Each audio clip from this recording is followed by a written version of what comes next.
datang di IG Live hari ini bersama saya, Dea, dan rekan saya, Entalisa, dalam sesi spesial bertema ngobrol SPT tahunan PPH orang pribadi via Cortex. Nah, jadi hari ini kita bakalan ngobrol santai, tapi topiknya itu lagi booming banget nih, yaitu penyampaian SPT tahunan PPH orang pribadi melalui Cortex. Nah, di live kita hari ini kita bakalan bahas beberapa hal nih, yaitu yang pertama itu siapa aja sih yang wajib melaporkan SPT tahunan PPH orang pribadi melalui Cortex. Terus apa aja sih dokumen yang bakalan kita bawa. Terus juga yang terakhir itu kita bakalan ngasih tips and trick nih ke teman-teman pajak.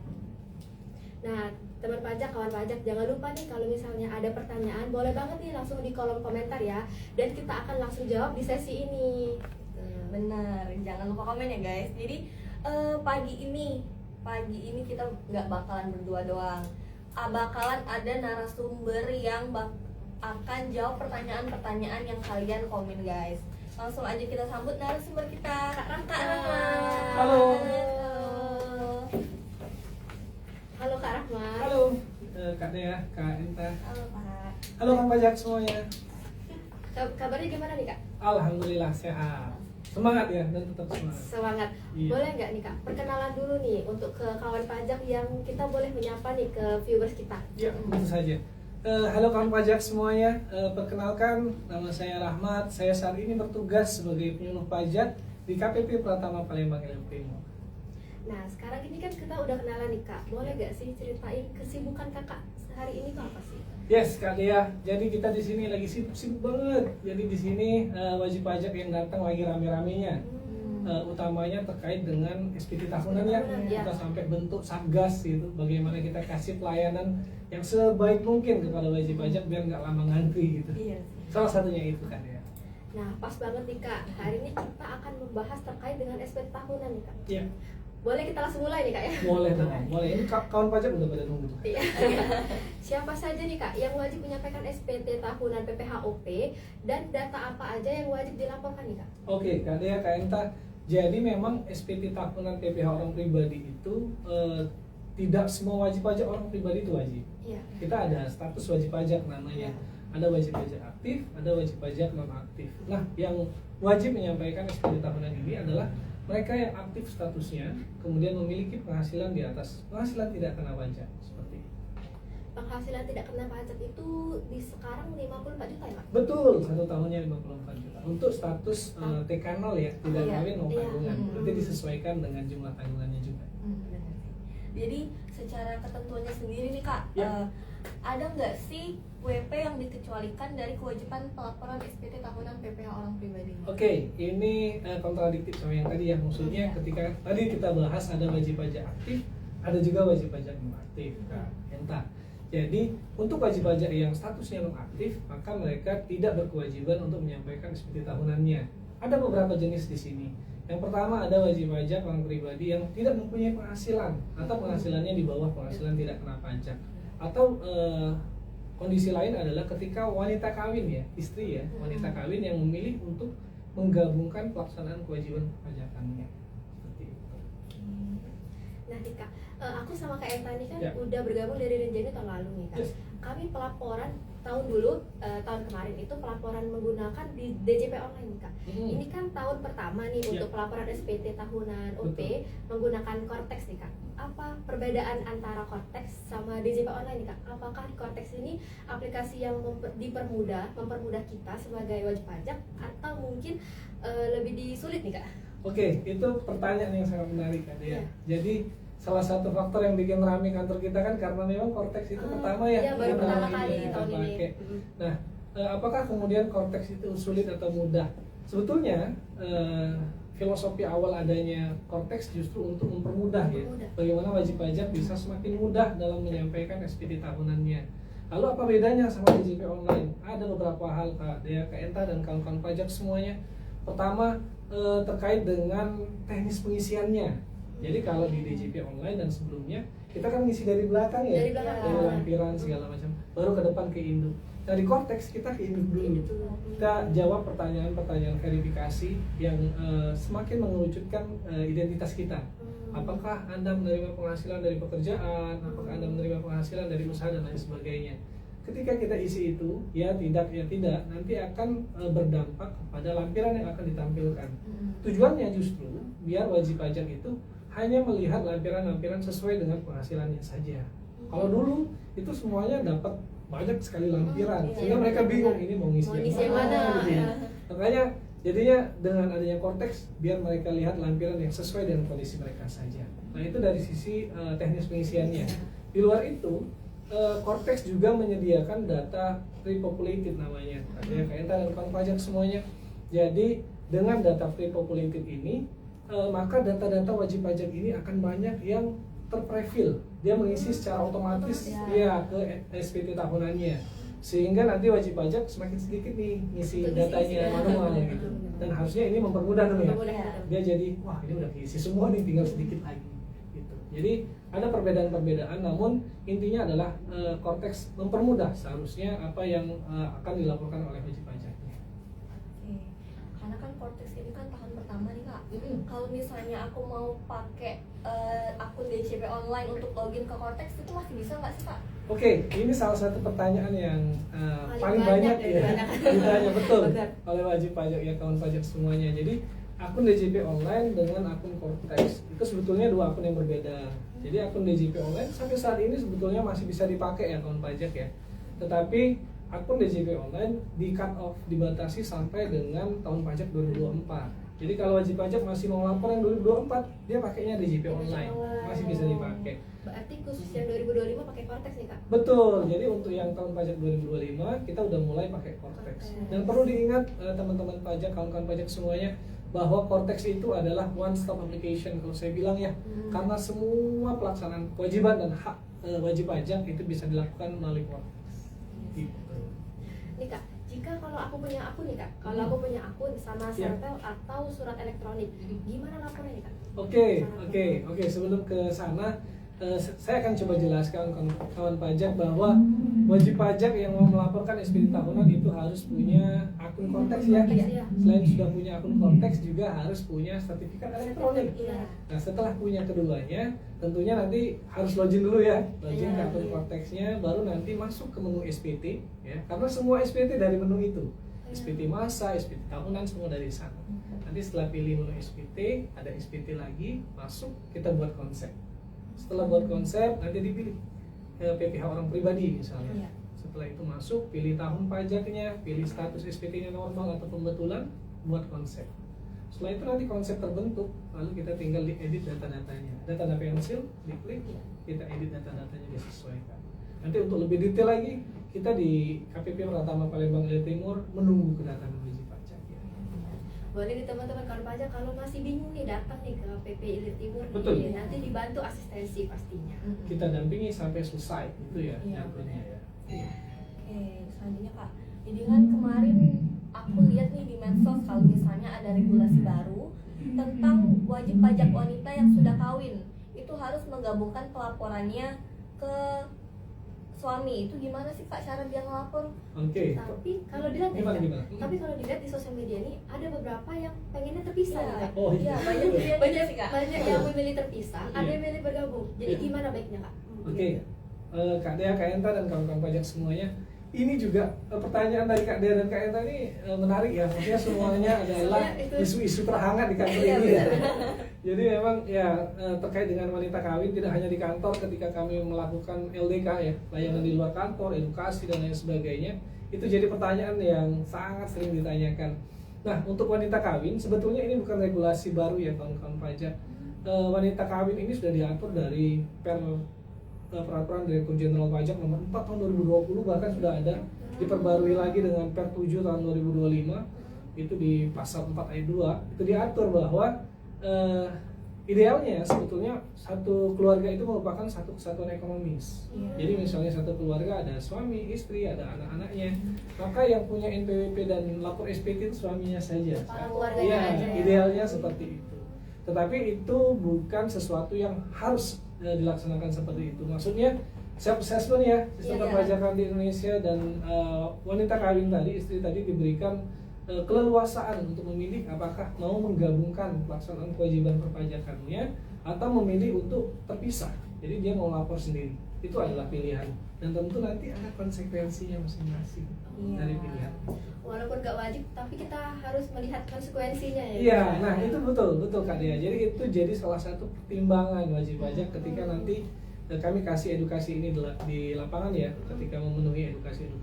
Selalu ditanya gitu, gimana Pak kalau saya gabung Pak? Kalau saya pisah gimana Pak? Nah, mungkin kita spill sedikit ya, Iya, biar boleh, kawan Pak. pajak tahu nih. Jadi kawan pajak ketika wanita kawin yang memperoleh penghasilan dari satu pemberi kerja, dia memilih untuk digabungkan saja pelaksanaan kewajiban perpajakannya, maka pertama dia harus memastikan bahwa statusnya sebagai wajib pajak itu nonaktif ya, kan pajak. Dia harus nonaktif nonaktif dulu. dulu. Iya. Kalau dia masih aktif ya silakan diajukan permohonan nonaktif. Iya. Dan itu melalui Kortex. Oh, Dan udah bisa sekarang ya, iya, Pak? semuanya udah melalui Kortex. Diajukan nonaktif, lampirin saja kakak ya. Kan karena di kakak itu ada nama suami dan istri ya. Iya. Itu bisa jadi bukti bahwa memang dia adalah istri dari suaminya itu gitu. Nah setelah diajukan kita approve, kalau dia sudah nonaktif, maka tadi seperti penjelasan saya di awal, dia dikecualikan dari kewajiban pelaporan. Dia nggak perlu lapor lagi. Lalu bagaimana dengan penghasilannya? Penghasilannya akan dilaporkan oleh suaminya di SPT tahunan suaminya. Berarti hanya satu aja ini Kak yang berlapor itu. Betul, pihak suami saja yang akan lapor dan itu dilaporkan di lampiran 2. Itu Oh, ada bagian PPH final. betul Kak Dia. Kak Dia dan Kak Enta ini udah benar tuh. Saya yakin memang dari tahun kemarin udah ikut ya, Iya. udah mulai hafal Udah ada. kayaknya bentuk-bentuk dari SPT-nya sendiri. Betul. Nanti penghasilan istri dari satu pemberi kerja dimasukkan saja ke lampiran 2 di kolom final. Iya. Istri nggak perlu lapor. Itu lebih praktis sebetulnya. Iya sih. Nah, yang kedua, kondisi ketika dia memilih terpisah nih. Dia mau lapor, istri mau lapor. Kondisi seperti ini sebetulnya banyak juga terjadi, Kak Dea, Kak Enta, dan kawan-kawan pajak semuanya. Nah, kondisi ini misalnya sang istri maunya lapor sendiri, mau ada bukti lapor sendiri gitu. Makanya dia mau memilih terpisah.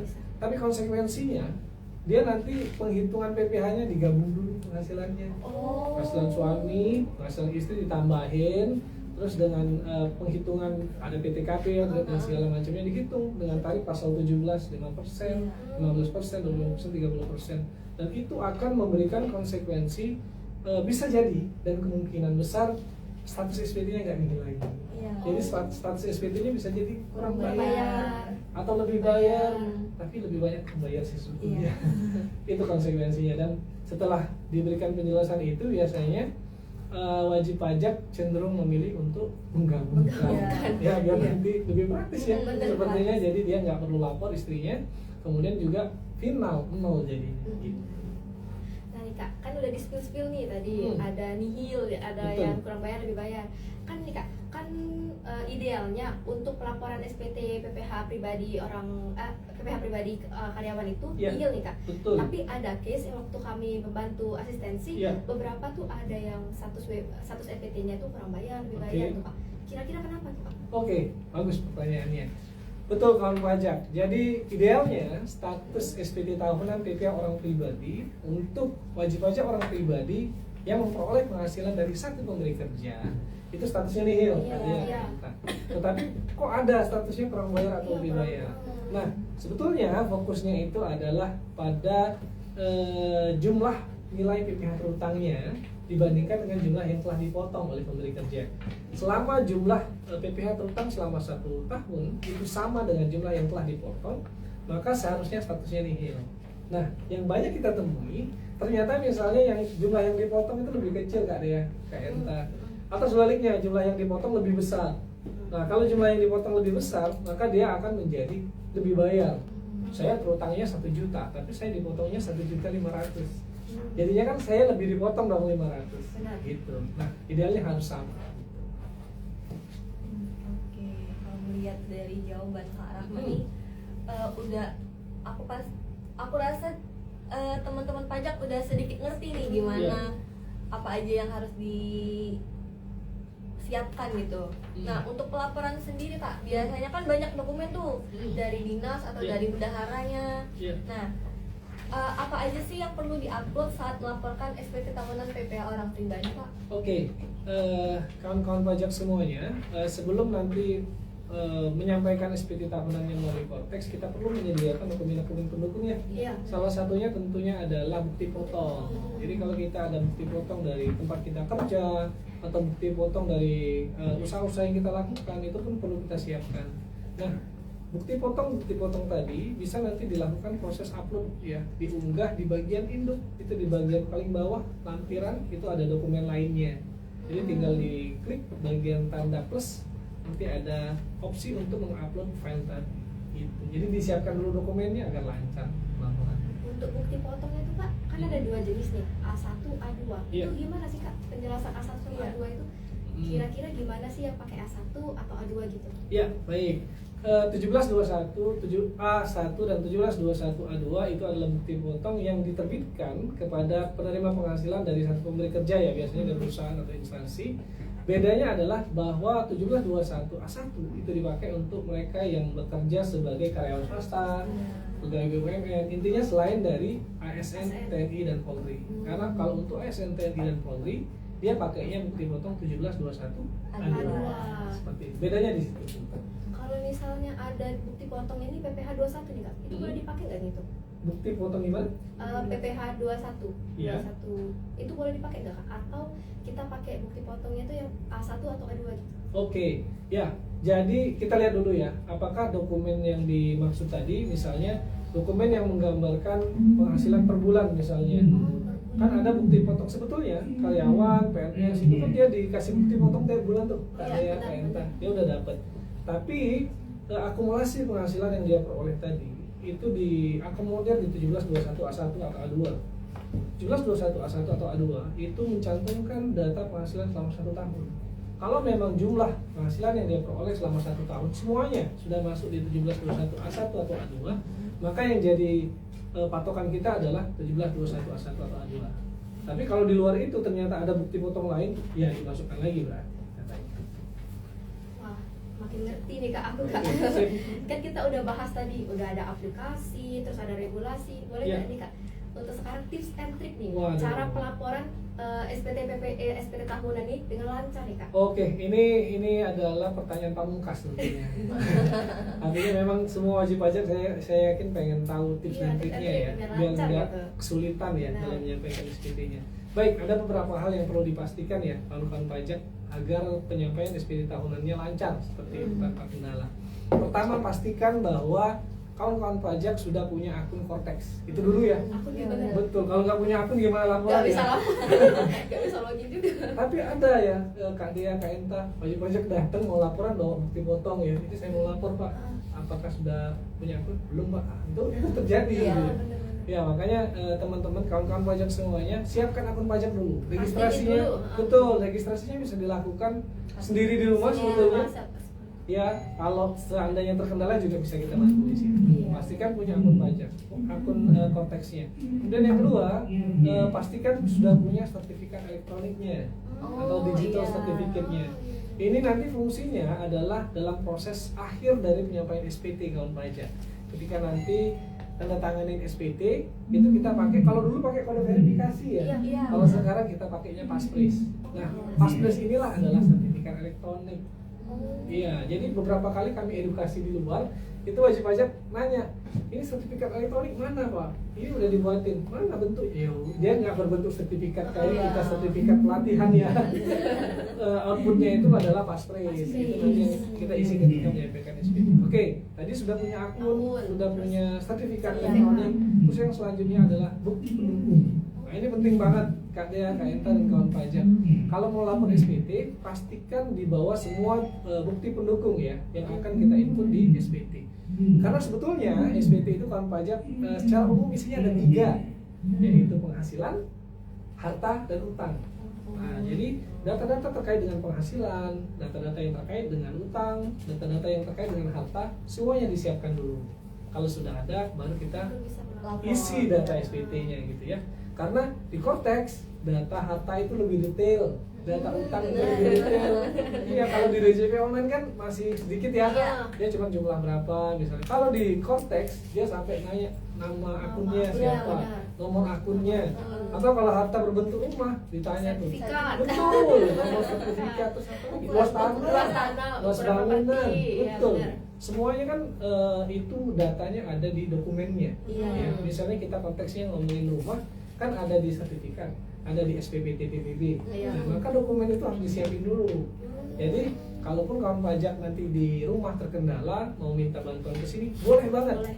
Tapi dokumennya dibawa dong. Iya, Gitu ya. lengkap ya. Iya, karena banyak juga yang datang kita tanya dokumen, oh di rumah Pak, atau enggak, atau belum siap ya. Kalau belum siap kita kan pas mau ngisinya itu nanti terkendala Iya, juga. iya, Biar nanti bisa kita bantu sampai selesai. Pastikan akun konteks sudah ada, serta sudah ada dan datanya semuanya sudah lengkap. Nah nih kak, kakak udah bagi ini tips and trick. Tapi aku ada sedikit pertanyaan nih kak. Boleh, Yang boleh. tips yang ketiga, Iya. itu udah tahu lengkap. Gimana nih kak? Karena waktu aku bantuin asistensi, itu ada beberapa yang nggak punya bukti potong nih kak. Bukti potongnya. Kalau misalnya nggak punya bukti potong, apakah bisa dilaporkan menggunakan slip gaji nih kak? Oke, nah ini banyak terjadi juga Iya. kawan pajak. Khususnya ya, saya spill juga ya. Iya, boleh. Terkait slip gaji ini banyak teman-teman ya wajib pajak dari Diknas biasanya dia berprofesi sebagai guru, tapi sampai saat ini belum diterbitkan bukti potong, Iya. sehingga mereka ketika mau lapor kesulitan ya. Kendala. Secara memang konteks kan digital ya, dia langsung mem-prepop data bukti potong yang dibuat oleh pemberi kerja. Tapi ketika guru ini belum diterbitkan bukti potong kan jadi kosong ya data Iya, konteksnya. benar. Dia sudah ada niat baik mau laporan, tapi kok datanya nggak ada gitu, kan nggak enak juga ya.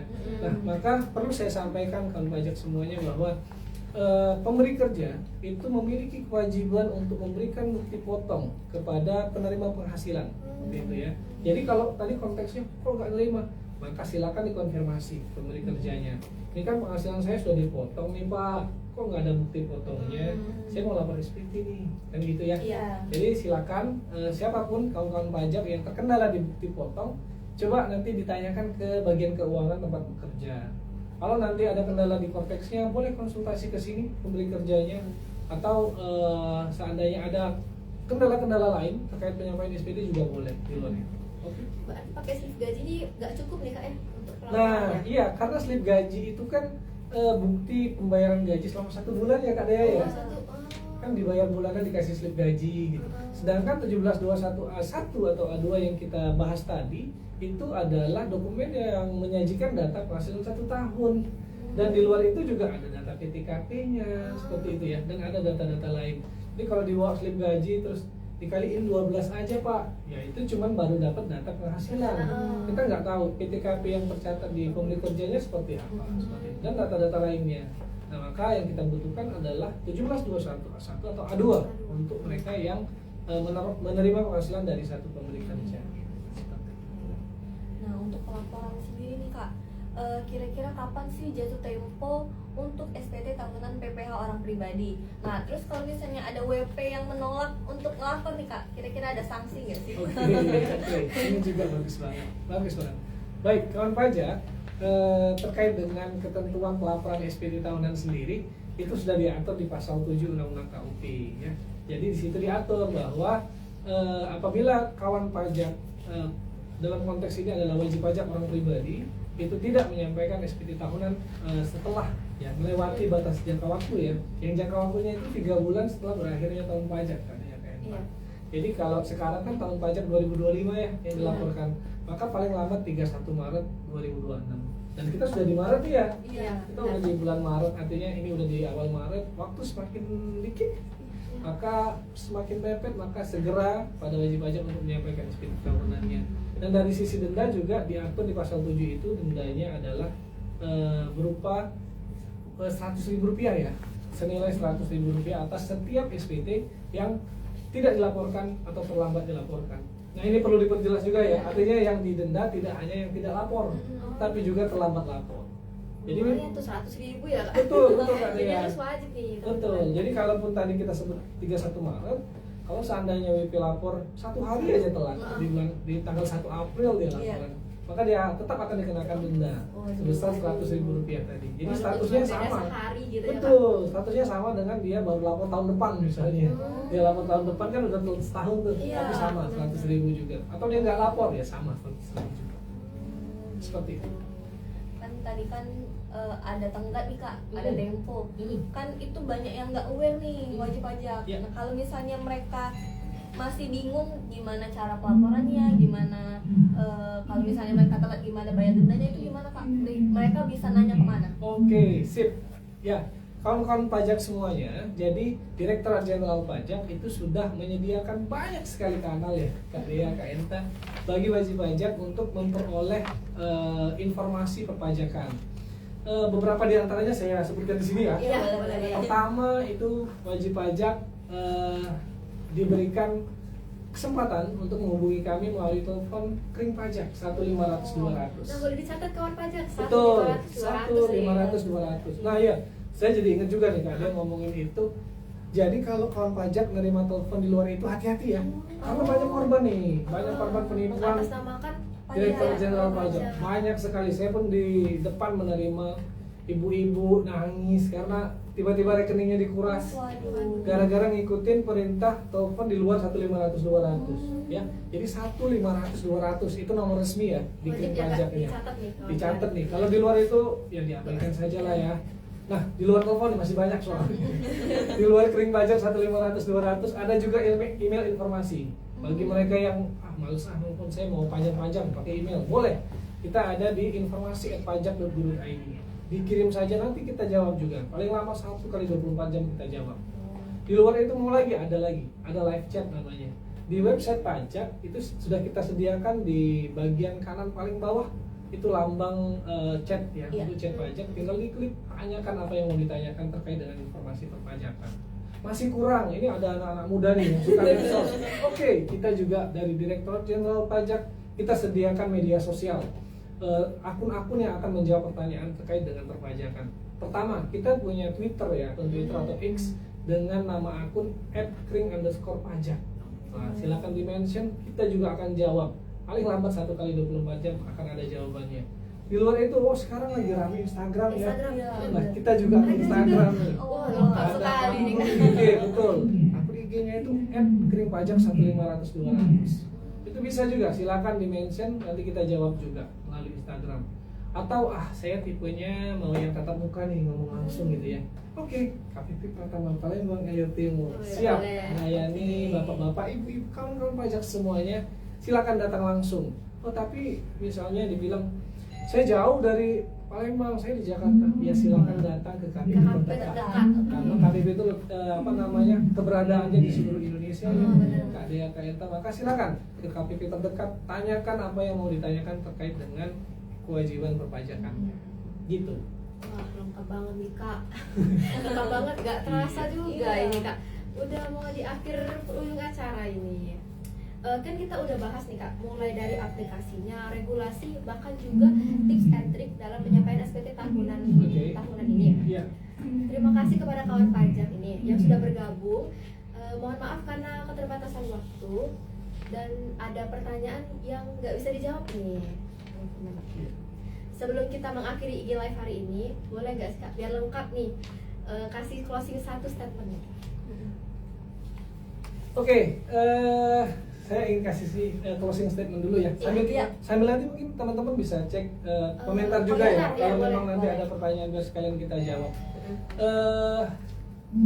Karena saat ini kita sudah berada di bulan Maret, kawan-kawan pajak, dan tenggat waktunya tadi kan akhir Maret, artinya akhir bulan ini, maka saya menghimbau, saya mengajak kawan-kawan pajak semuanya untuk segera menyampaikan SPT tahunannya, ya. SPT tahunan PPA orang pribadi khususnya sebelum jatuh tempo tadi, sebelum 31 Maret. Kami di KPP Pratama Palembang Elir Timur telah menyediakan tim Satgas ya namanya, yang setiap hari akan bertugas, termasuk teman-teman dari Renjani yang setiap hari membantu kami memberikan layanan terbaik untuk wajib pajak. Jadi jangan ragu-ragu, jangan malu-malu datang ke KPP Pratama Palembang Elir Timur atau KPP terdekat ya, atau menggunakan sarana-sarana tadi. Iya. Ya. Bagaimana caranya biar nanti semua wajib pajak, kawan-kawan pajak semuanya bisa menyampaikan SPT tahunannya, gitu ya. Nah, mungkin kita baca dulu nih. Ada pertanyaan nih. Oke, kita jawab lah ya. Boleh, Apa ya? boleh. Oke, Boleh. kita jawab. Pertanyaannya apa nih? Coba nih. Kak, Pak, kalau kalau KTP atau NPWP-nya itu kan jadi akun PIC perusahaan. Apakah berpengaruh ketika NIK sama NPWP itu pas lapor SPT OP-nya, Pak? Oke, waduh, bagus nih. Pertanyaan yang jarang tapi bagus nih. Bagus ya. Kalau NIK atau NPWP itu jadi PIC dari suatu perusahaan, apakah ngaruh nanti ke pelaporan SPT-nya? Bagus banget. Nah, kita perlu memisahkan terlebih dahulu kewajiban wajib pajak orang pribadi dan wajib pajak badan. Nah, untuk status dia sebagai PIC ini adalah berhubungan dengan kewajiban SPT badan tadi sebetulnya. Nah, sebagai PIC dia nanti akan memilih tuh di akunnya ya. Ketika dia login Cortex, dia akan milih nama wajib pajak badannya. Itu namanya proses impersonating istilahnya. Setelah dia pilih nama badannya, dia akan melaksanakan kewajiban pelaporan badannya. Lalu bagaimana dengan SPT? Tadi yang ditanyakan terkait dengan SPT tahunan ya. Nah, tinggal nanti berarti ketika dia login, dia tetap login dengan nicknya, tetap sama. Dia login, tapi jangan dipilih nama badan tadi. Oh, tetap yang karyawan Tetap tadi. atas nama dia sendiri. Karena yang mau dilaksanakan adalah kewajibannya sendiri, Iya. gitu kan ya. Jadi dia bukan melaksanakan kewajiban Yang badan. badan tadi. Maka pilihan yang ada di bagian atas itu adalah opsi. Dia mau melaksanakan kewajiban yang mana nih? Sebagai orang pribadi atau sebagai badan, gitu. Jadi tinggal dipilih aja. Ya, jadi jangan lupa kalau dia udah terlanjur pilih badan, nanti konsekuensinya itu ketika dia masuk SPT nggak ada pilihan SPT orang pribadi, Iya. dia kan masuk badan. Badan, tadi. benar. Atau sebaliknya, kalau dia sudah masuk orang pribadi, dia mau lapor SPT masa PPN badan ya nggak bisa. Dia kan belum impersonating ke badan, kan gitu ya. Nah, bedanya di sini. Nah, Ada lagi nggak nih pertanyaan? Ada. Kayaknya Ada pada lagi, antusias Pak. ya. Iya, Kita sampai sore sepertinya.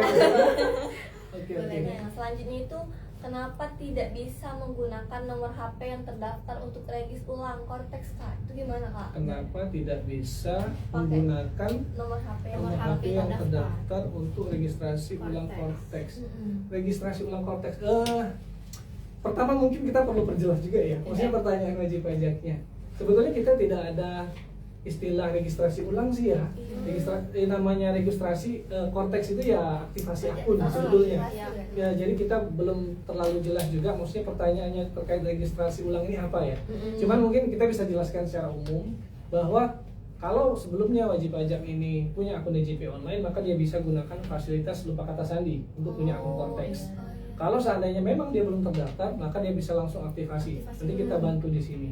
Nah, kalau terkait kendala pakai nomor HP terdaftar, justru seharusnya nomor HP terdaftar itulah yang kita gunakan seperti itu. Kecuali kalau memang ada perubahan data nomor HP, maka kita akan bantu juga perubahan data di sini, ya. Atau gini juga, kalau seandainya tadi yang bertanya kawan pajak kita sudah nyoba nih terkendala terus ya, Kak Dea, Kak Enta, kesini aja. Boleh, Kalau dekat ya, boleh. nanti kita bantu nih cari Kak Rahmat, cari Kak Dea, cari Kak Enta, nanti kita langsung bantu saja. Biar langsung solutif ya, Iya, biar selesai. Silakan saja. Jadi lebih cepat selesai ya, Kak? Iya, betul sekali. Ini ada pertanyaan lagi, Kak? Nggak ada ya. Oke, Kak. Oke. Ya udah nih. Oke. Luar biasa banget nggak sih percakapan Antusias Iya. dari kawan pajak, pembicara kita Iya, gitu. benar. Jadi melalui live ini ya teman-teman, kita jadi tahu kalau misalnya Cortex itu aplikasi berbasis web yang diciptakan untuk memberikan kemudahan bagi wajib pajak dalam melaksanakan kewajiban perpajakannya nih, Kak Dea. Nah, khususnya dalam penyampaian SPT tahunan PPh orang pribadi. Iya. Ya, benar sekali nih, Kak. Jadi terima kasih kepada kawan pajak yang sudah menemani kita pada akhir hari ini. Jangan lupa nih follow akun IG KPPID Timur untuk informasi berikutnya nih. Kalau teman-teman ada request tema tentang request tema IG live lagi, boleh banget ditulis di kolom komentar ya. Iya, kita mau ngikutin lah ya. Iya, Sesuai kebutuhan kawan pajak. boleh di komen nih. Pajaknya Iya, mau Nanti kita bahas. bakalan kita balas nih satu-satu kalau bisa ya. Sampai jumpa di IG live berikutnya. Bye bye kawan pajak.